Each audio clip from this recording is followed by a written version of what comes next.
Hello and good morning. Yes, I think it's morning where you are. Probably, right? Somewhere. Today, thanks for being back with me here on the crew.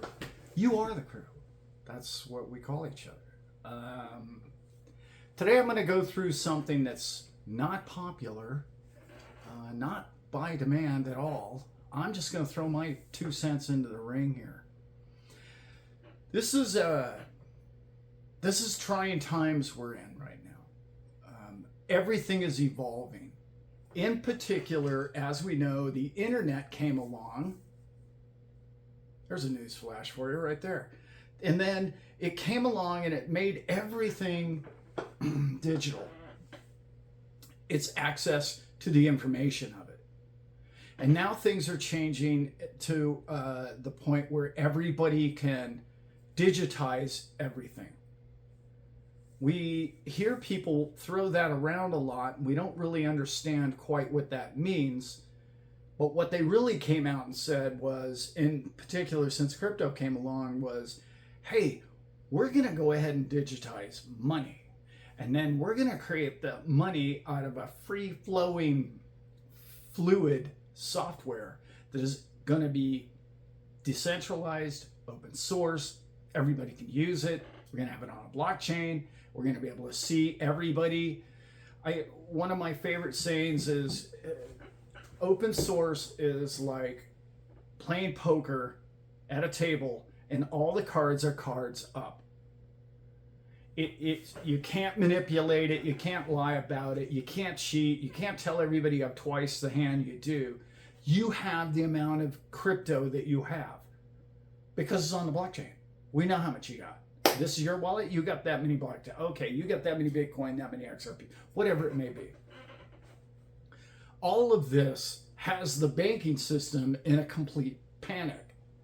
Because as many of us know, this whole fiat has become a 4-letter word in the world of anybody who believes in Austrian economics, which I have for many years. I'm a 40-year Austrian economics believer. I believe in gold, I believe in silver, I believe in sound money, and I believe in all of those principles. Now that I've said that, I'm about to make a lot of people very unhappy. See, I don't believe we're going to a gold standard because the world has evolved. And I'm not saying that gold is low tech, which there's nothing more low tech than a bar of gold. However, that's not why I'm saying it. I'm saying it because money is evolving. The evolution of money is here. And it's going to take many, many years and many, many forms and fashions before everybody comes to a conclusion as to what's acceptable in the top 5 or 10 coins. And yes, it will be coins. It's not going to be gold coins. It's going to be a replication of that piece of gold somewhere in a vault, or simply a sound blockchain that's going to be like Bitcoin, a coin, unlike something physical or the old analog world in which we're coming out of. I know none of that is a newsflash to anybody, but what I'm trying to go here is why fiat is not going away. All the reasons that we talk about on this show is you don't want fiat to go away. I know you think you do, but you really, really don't. And in a future show, I'm going to talk about all the many reasons of why you don't want it to go away. But I'm going to tell you today's world is incapable of it. And the reason why I say that is because there's so many people that are telling me every day in every video I watch, everybody tells me, oh, Allan, fiat's dying. Look at this rapid death. My light just went out. Maybe I should charge that every now and then. So it's dying quickly, Allan. You don't understand. The US dollar is diminished and it's gone, and it diminishes every single day. And I get all that. Yes, it's coming at a faster rate than it has in a long time. This is not going to end well for the US dollar. However, the US dollar will always be used. How do I know that? I mean, we're still using a peso for, I don't know, 500 years in Mexico. The UK still uses the British pound. sterling. Yeah, that's right. It used to be the world's reserve currency. It's still here, isn't it? So don't tell me the dollar is going away, all right? Just that, let's not start there, right? It's just so threatening to so many people. And I know, maybe I don't know what I'm talking about. I've been in those shoes most of my life. But the reason why I say that is this. You have in particular the XRP community, okay? There's a side of that community that's just like, oh yeah, the dollar's dying tomorrow and it's dying tomorrow. All of a sudden Brad Garlinghouse comes out and says, hey, we're going to call it the RLUSD. The RLUSD. He didn't call it the RL Yuan or RL, BRICS coin. He must think it's going to be around a while. I mean, isn't that the guy you're kind of following? Isn't that the Ripple, the XRPL ledger that we're all going to operate this new system on? And this new system's going to go ahead and call a stable coin the US dollar? And you think the dollar's going away? I mean, I could be completely wrong here. But now I'm going to give you all the reasons on a business, financial, government reason why I don't think it's going away. Number one, we need debt. Okay? What do you want to be debt? Do you want your Bitcoin to be debt? No, you really don't. You don't. Why? Because when you create debt with something, you have to leverage it. You have to loan it out. Then it becomes at risk. And that risk means somebody could fail, the system could screw up in some way or another, and you could lose your coins. This could happen with XRP, XLM, any of these coins. This could happen to you at any moment in that sort of system. You don't want that. So the ECB and all these people and the BIS or all these countries are behind these fiat currencies. Well, they're going to come out with a new twist, new angle. We're going to digitize it. We're going to rebrand it. We're going to do whatever it is. But they're still going to call them euros. And they're probably still going to call them US dollars for many years to come. They're going to take a different form. I get that. But you want something to be debtful. All right? Let's remember what debt is. Debt is bonds. Okay? You get 50-year bonds, 30-year bonds. You have 10-year bonds. You have 6-month bonds. And then you have the good old American $100 bill. That's an immediate now time bond. I want you guys to get that clear in your head. That's sent out by the Treasury. The Treasury says this is a bond. This is a note. All right? There's nothing more than that. This is what crypto is going to represent one day. But that's going to be the stable coin side of life. I've been saying this for years now. The stable coins are going to be your bond market. That's going to be not your equities market. That's going to be your coins, your crypto. That's going to be more your equity market. In a different way, obviously. Because crypto is not stock.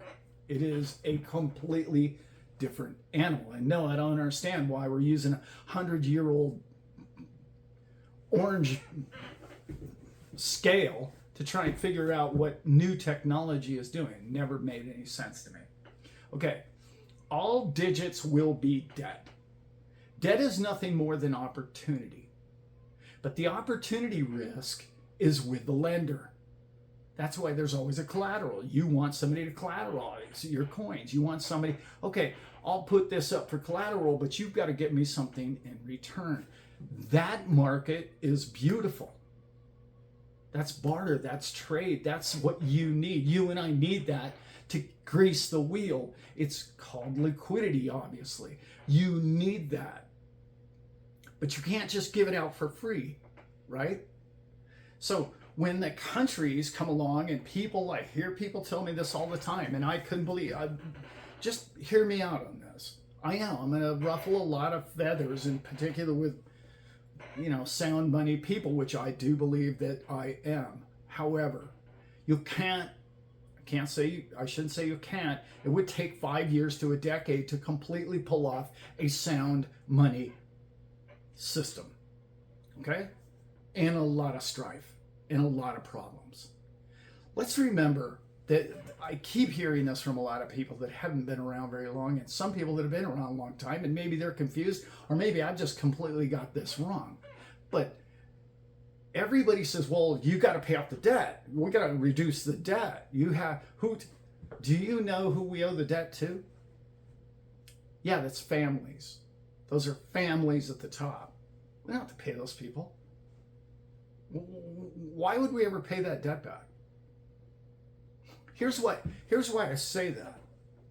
The only thing you and I have to pay with our tax money and the rest of it, LRK, and the inflation that they create, okay, is to pay the interest of that debt back. Well, that's not even a big deal either, because just a few years ago, we were down at 0% interest. In fact, the European market was below that. Why didn't they refinance all their debt and get it down to a zero interest? Why didn't we refinance? Back then it was, I don't know, $30 trillion. Why didn't we refinance all 30 trillion at a 0% interest rate?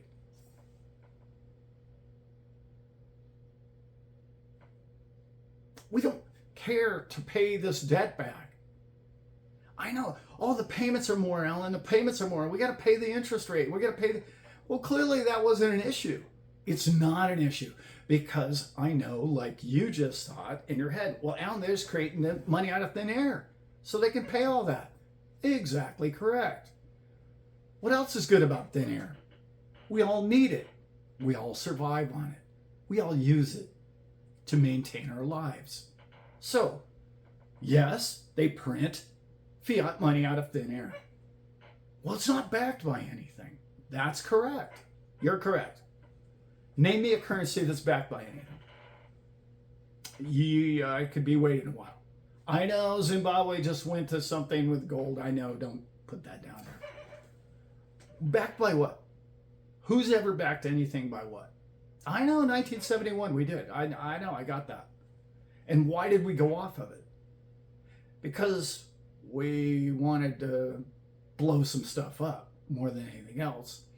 But the biggest reason is because governments can't stop from spending. They're going to continue to spend, and if they can't just tax you more and more and more and more, they're going to spend, and they're going to spend to do what?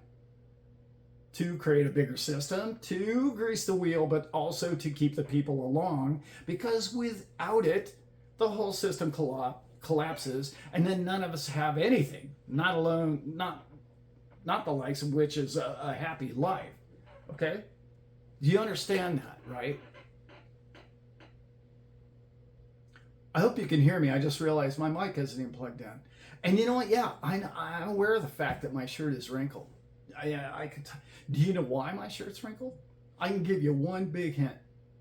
Because I pulled it out of the hamper. Yeah, that's what right before showtime.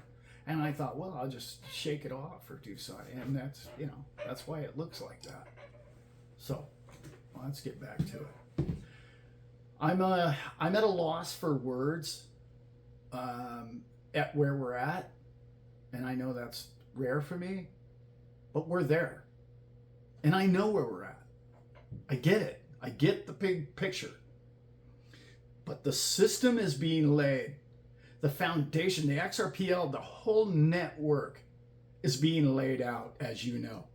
Every day there's more news. The Apex, everything had more news and more news. And SBI, everything is happening for the network effect to evolve. And the word evolve tells you what? It's going to take a while. It's going to take a long time, in fact. You can't just Frankenstein lever this thing and decide, boom, okay, everybody has to come to XRP and deal with what we own. That's not going to happen. That's not how it works. Mr. Mann does a great presentation on this. And I love his work of, hey, this is going to take years, if not, 5. That doesn't mean your coin isn't going to go up in the meantime, XRP in particular, because I believe it will. Because people are going to see this. More and more people are going to know what you and I know because of sound money. But I don't want people to start thinking that sound money has to stop the fiat world immediately. Look, you You have to run beta. You have to test in small market. You have to use the system. The FedNow and the rest of these have to link with each other. The SWIFT system is so archaic. SWIFT system is nothing more than an email service. That's all it is. They don't move money on the SWIFT system. I know that might be a newsflash to people. No, it's a communication to say, oh, you're a SWIFT system recipient. Oh, I'm a sender. We connect back and forth. Good, we can do business together. That's all the SWIFT is. It doesn't wire anything. Anyway, all of that has to be reconstructed. All of that has to be built on all the networks in which you and I have invested in. And that's happening now. Yes, it is. And it's been going for a decade now. Are you rich yet? Clearly not. Is the market going to go up and down until then? Yes. Are we going to have a massive war? Maybe. If that's something like that happened, then there would be more room for downward movement and then skyrocketing the other direction. Because all the people in all the big wars that ever had assets, I'm talking about gold, silver, and believe it or not, stocks. Stocks do incredibly well, okay, in wartime. Not originally, not initially, but they do eventually skyrocket. Crypto is the new stock. You're going to be in a great position. Because of the network being built and the way it's being constructed and the products in which you own, you're going to be the recipient or the banking cartel families of the future. Because you saw the vision. You listened to great channels better than this one, and you understood what's coming and how it's coming. And that can't be stopped. It can't be stopped because let's go back to all the people that are into sound money. They can't keep printing the way they are. You have to have a reset. You have to knock off some zeros. And I do agree with that. However, a reset can happen with zero interest rates. And then they got a whole brand new long road of kick and can. And they can do it. They've done it before. They'll do it again. I can promise you that. You cannot hold out logically, mathematically, the equation of in your mind, well, they have to do this because this is due and that's due and this window's closing and that door is closing. And here's the rules and the rules are this. And then they say, oh, no, we're not going to play that rule anymore. We create this whole brand new window and this whole brand new thing. And now we have a whole new $1 trillion that all these banks can reuse. They hold the purse strings. We're trying to be the technology that helps them in the future. We're not trying to tell them what new money, real money is. That's a big difference. That's a big difference. Trust me, they like the monies they have. Do you think even China, people tell me, oh yeah, well, China's doing so great. Oh, really? Then how come their country spends more money than it earns? Why do they print more money? Why are they printing more money than the US right now? If their economy is so great and they want to go to a gold standard, then why do they print a ton of yuan? Russia's GDP, why do they not be able to pay their bills? Because every country has different attributes and different fuel, obviously, in Russia's case, and minerals, okay? But China doesn't have that. China needs the fuel. China needs food. China needs a lot of things. And what they export doesn't cover it. And not many countries have any of those. So everybody needs a liquidity. Everybody needs a fluid market fiat. And the reason why you want that to be your fiat is because you don't want to have to save fiat. You don't want your life savings to be stuck in something that's treated like trash, reprinted, recreated out of thin air. You want something real. Like we talk about all the time at this channel. And I'm not trying to get too serious with this. I'm just trying to open a bunch of people's eyes because a lot of people are pretty uptight about this whole thing. And let's remember the whole thing is evolving. Money is evolving, the system's evolving, but the system is going to change slowly, reluctantly, and very, very evolutionary, which is a very slow pace. All right, guys. I know it's a bit of a lecture here this morning, but I'm trying to get everybody to understand that this is a land and a time of opportunity. This is not a time to just, oh, fiat's the problem with the world, and everybody's corrupt, and let's just, swing them from a tree. That's not what we need to do here. What we need to do is help our fellow man and friends understand what's before them, what's coming, help them get out from under what's their leaky boat, which is inflation, and help them find a new boat and get them in a raft and get them in a life raft where they can actually see prosperity for their future and our future. Okay, guys. Hopefully the sound wasn't too bad on that. If it was, sorry, guys. I'll do better next time. With that, I am out.